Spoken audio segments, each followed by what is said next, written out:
2023-24 தேசிய விலங்குகள் நலவாரிய திருத்தப்பட்ட சட்டத்தை புதுச்சேரியில் அமலாக்க வேண்டும்.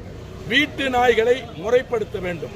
வளர்ப்பு நாய்களை முறைப்படுத்த வேண்டும். சுகாதாரத்துறையும் புதுச்சேரி அரசு உள்ளாட்சித்துறையும் வருவாய்த்துறையும் கால்நடைத்துறையும் நான்கும் இணைந்து மக்களுடைய உயிரை காக்கும் உன்னதமான இந்த விஷயத்தை தடுக்க வேண்டும். புதுச்சேரியில் தெருக்களில் சுற்றி திரியும் தெரு நாய்களை அப்புறப்படுத்தாத புதுச்சேரி உள்ளாட்சித்துறையை கண்டித்து சமூக ஜனநாயக இயக்கம் சார்பில் கண்டன ஆர்ப்பாட்டம் நடைபெற்றது.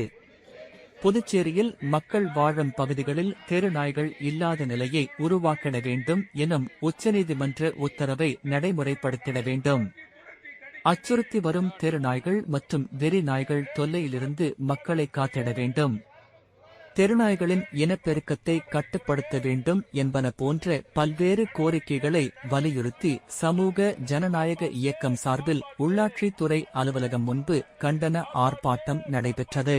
ஒருங்கிணைப்பாளர் ஜெகநாதன் தலைமையில் நடைபெற்ற கண்டன ஆர்ப்பாட்டத்தில் சுமார் 50க்கும் மேற்பட்டோர் கலந்து கொண்டனர்.